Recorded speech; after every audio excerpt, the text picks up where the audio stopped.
because retirement is not a destination, it's a mindset. See, when you compare things, it's obvious which one is better, but comparing is how we make that decision. How much risk is she taking on to grow the cash values in the policy? So passive income. Now, you may be familiar with the word retirement. I'm working really hard to erase that word from my vocabulary, because retire from what? Just for trivia, me and my wife, one day we opened up Google, and I'm going to be right in front of everybody. We opened Google Maps and we put the word retirement. And guess what happened on Google Maps? Nothing showed up. Because retirement is not a destination, it's a mindset. Retire from what? Well, I'm not looking to retire, but if, so I've replaced that word with passive income. And I'm going to add one more thing. It's not just passive income. Let's talk about passive tax-free income. You deserve tax-free, not taxable. So let's talk about this particular individual. So Myra, she's age 50. And again, she went through this whole process, but her goal was very unique. And these policies are designed to meet a very specific objective. Her objective was to create guaranteed tax-free passive income, and policies can be structured to do that. Now, Myra was already setting aside, so this was her objective. She wanted $45,000 net annual retirement income from age 65 till age 90, 65 being stereotypical retirement age. Now, Myra was already setting aside $50K per year into some other investments so that she can use those investments for the purpose of retirement. And we know, and that, market is this like, it's like a roller coaster.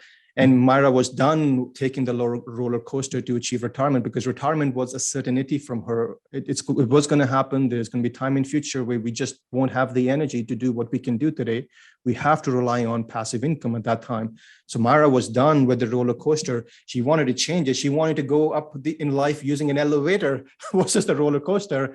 So when she got introduced to the process of becoming a banker, and she understood the attributes of the participating whole life policy and the contractual guarantees, which grow every single day, irrespective of what happens in the financial entertainment world, she wanted to do this to secure her passive income. And she wanted to put $50K per year into a participating whole life policy. And we're just showing her like, hey, you can put $50K for 10 years, you can put beyond 10 years, but she wants to dedicate $50K per year to 10 years.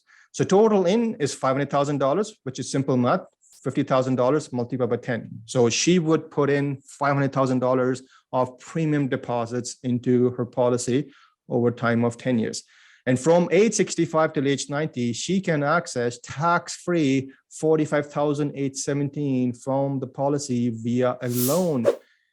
When she gets to retirement age, she accesses loan, her cash values grow. She accesses more loan, her cash values grow. Imagine a retirement plan which keeps growing as you keep accessing money. How cool is that retirement plan? The total out, so from age 65 to age 90, she's able to access $45,817 per year tax-free. So if she has other sources of pension income or passive income at that time, this access of money is tax-free, is not going to change her tax bracket. Nobody even knows that she's accessing money as a loan. So if she's got rental, passive income at that time, CPP, OAS, pension from work, all that is taxable. And all that combined will change her tax bracket. Accessing money as a loan against the policy will not impact your tax bracket at retirement. So total out is $1.1 million. So she puts in $500,000. She's able to spend 1.1 while she is alive. She's able to spend a lot more than what she put into the policy while she was alive. And we're assuming that occurs at age 91, which is beyond projected mortality for her. She is going to leave behind $1,080,000 to her beneficiaries tax-free, which is way more than what she put into policy while she was alive. She puts in $500K, is able to spend $1.1 million while she is alive. And when she's gone, she leaves behind $1,080,000. So either way, she wins. She spends more money while she's alive. She leaves behind a boatload of tax-free legacy when she's gone. So ask yourself this question. Was it easier for her to save $500,000 in a policy to achieve the outcome as you see on your screen? Was it easy for her to accumulate $1.1 million in a mutual fund or stock market or in an RSP? Which one's easier? See, when you compare things, it's obvious which one is better, but comparing is how we make the decision.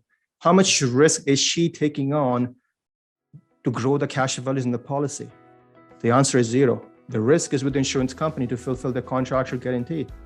The only thing she has to commit to, which is her behavior, not insurance company's behavior, is the premium, because she controls that. Insurance company cannot dictate how much money you need to put into policy. You decide that.